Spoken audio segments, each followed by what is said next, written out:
สบายดีมื้อนี้ก็สิมาเว้าหรือว่ามาจมก็ได้นะมีหลายคนถามว่าแต่ก่อนหากการเพียรนี่มานอยู่บ่มื้อนี้สิมาเว้าสู่ฟังมื้อน่ะมันฝนตกมื้อมันเย็นเนาะเริ่มเลยได้เริ่มเว้าเลยได้นี่ฝนตกมื้อมันเย็นโมโจกจักมาแต่สิได้ขึ้นมาวันค่ะ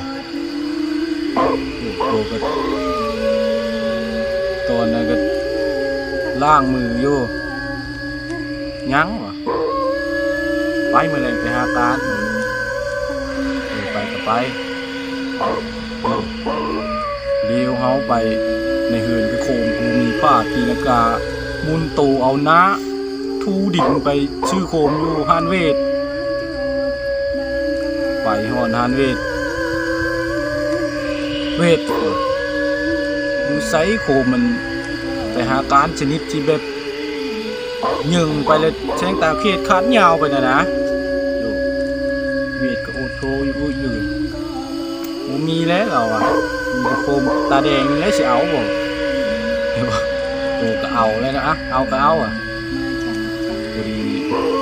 ว้าวดีก็มาโจกว่าสิไปหาการแถวเนี่ยเดินผู้ดินนี่แหละกับเราพมอกผ่านไป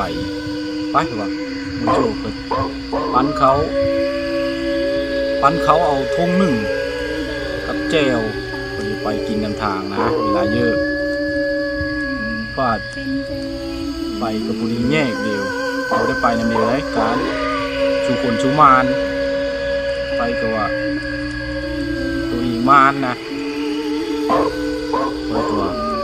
สิไปทางเดินพมอกแยกซองคนไปเท่าซองมุ่นไปคืนวันชินพ้นกันยังตกลิ่นได้นิดหนึ่งนะวันชินดับแต่ละคนก็ไม่ได้อ้อเลยนะตะบานวันชินใหญ่เลยป่าเนี่ยดีไปหึ่งตื่นเห็นเลยได้บ่อยกินแซงจากแซงนี่แหละจากแซงกระบองเนี่ยมันว่าวีอยู่ตัวผมไม่ได้ขึ้นอย่างไรเลยเนาะผมเคยเห็นอยากไหวแซงอะไรก็ยังมาคือเฮาว่า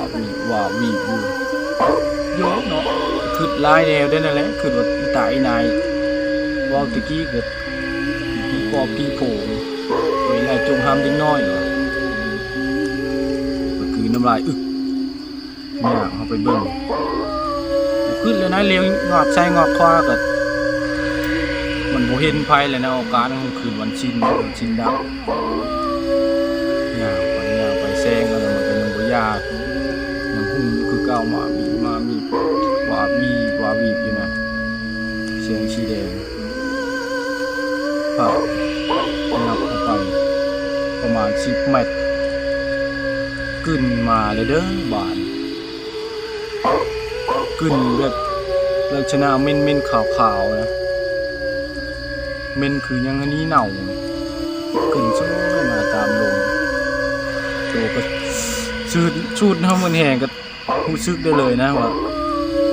ขึ้นอันนี้แปลกแหละเม่นก่อนเม่นผิดปกติ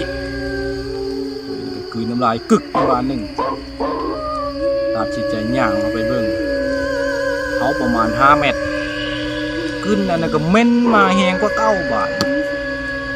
เม่นมาแซงนั่นก็ยังว่าวีโดยชนะเรียกว่าเป็นแซงน้อยๆอยู่แคมโพนมันแดงแห่นๆอยู่นะว่าสิหุ่งแหงอยู่บ่แม่นโอ้เม่นแหงกว่าเก่าตัดจิตใจย่างเข้าไปอีกขึ้นอันนั้นก็ยังเม่นมาแหงกว่าเก่าแหงเม่น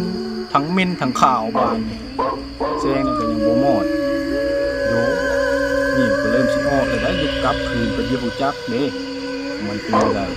มีแม่นแซงยังมีเข็มโผล่ใช่ไหมตัดสินใจย่างเข้าไปไปประมาณ1 เมตรโยไป ภาพบาดตาบาดใจกูโลขึ้นมาโมโจโอ้มึงอย่ามานี่ได้กูขี้อยู่นี่ได้วะโอ้ยกูก็บ่ได้เว้าลายเลิกจับเอาเกือบแหลนมือเลือใจบ่กานมือนั่นน่ะพอ